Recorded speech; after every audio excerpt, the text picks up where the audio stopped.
Most businesses post content and wonder why it doesn't bring them leads or sales. Here's the truth. You don't have a content problem, you have a content strategy problem. And without content pillars, your social media is just noise. Let me break down what they are, how they can help you, and how you can use them for your brand, and how top brands use them themselves, and you can build it in 15 minutes. Let me show you.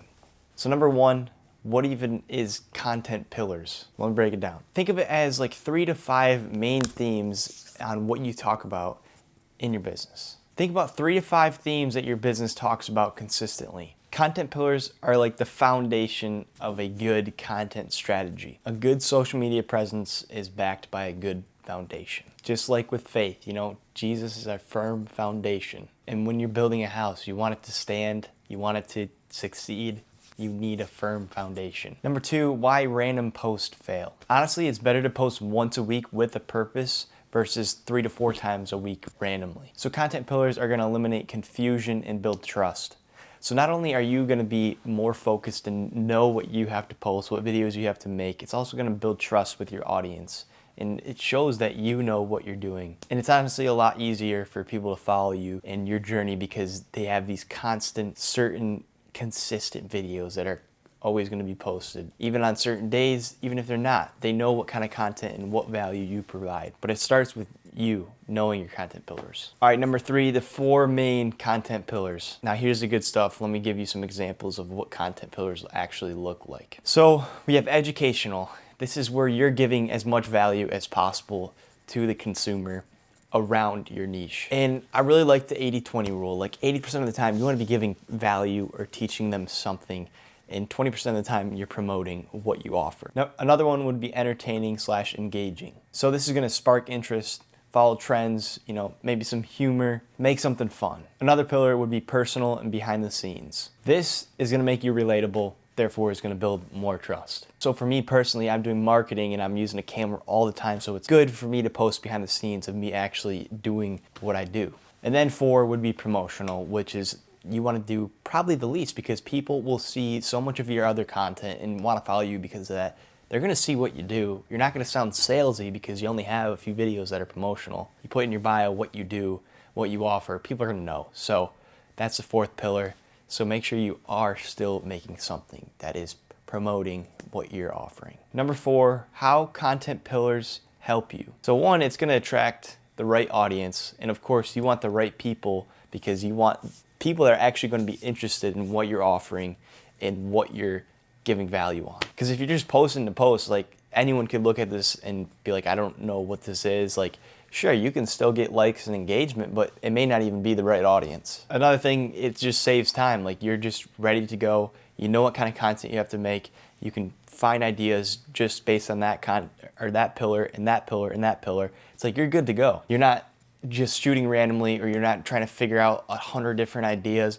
Like it's just a lot more organized. I don't know. At the end of the day, it's like it comes down to how much do you want? Do you actually care? Like if you see the value in using social media, then 100% just jump in. Don't just dip your toe in. And doing anything and everything to actually succeed in this area, you're gonna wanna figure out these content pillars because it's only gonna help you. But if you're kind of like, I don't really care that much, then cool. Then it's like, no offense, I don't know why you're watching this video. I'd probably watch something more value, but hey, to each their own, right?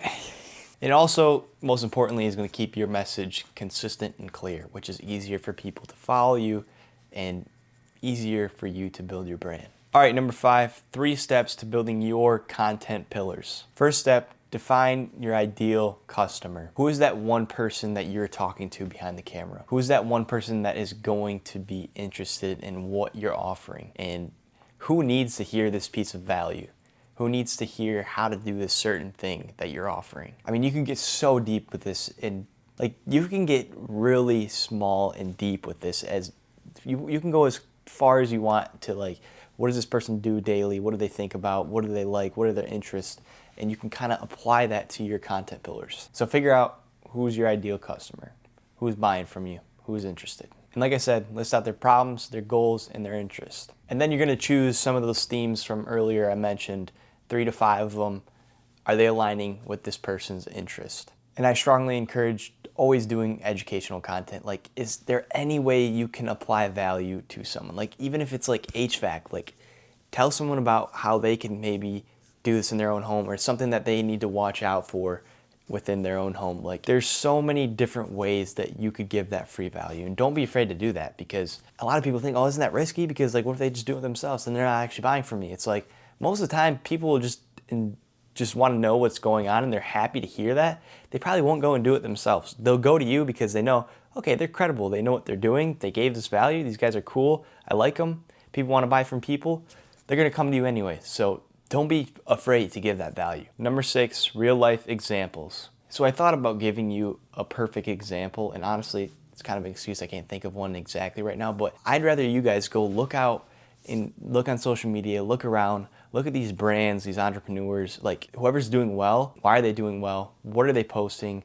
What content pillars are you seeing within their brand? You'll probably see on most people's pages, one, you're gonna see value, you're gonna see some kind of education, you're gonna see promotional here and there, you're gonna see some kind of entertainment or humor. I think you guys get the point, especially if you made it this far in the video. So now your eyes are kind of open to how these businesses actually function. Like, a successful business or brand, they're gonna have these content pillars even if they don't know themselves. Like, everything's gotta have a firm foundation for it to be standing and to be successful. I hope this video helped you out in some way. So start strategizing and stop just randomly posting, and start building those content pillars. If you are trying to learn more stuff like this and building your brand, marketing in general, make sure to subscribe. Make sure to give me a follow on Instagram, Milk Mustache, or Owen.edits with a Z. You guys got this. Keep up the grind. And if there is questions that you have, I'd love to hear from you. And if this is something that you really want to do and you see the value in it, and you just don't have the time to do it, you want to take that off your shoulders, definitely recommend reaching out to anyone. Like, I'm not even saying I need you to reach out to me, but if that is something you're interested in, I'd love to jump on a call, at least walk through how we can fix it. You don't even have to work with me if you don't like me, you know, it's cool. But make sure you message me and we can jump on a call. Thank you guys for watching. Have a good one. Make sure to stay tuned for the next episode.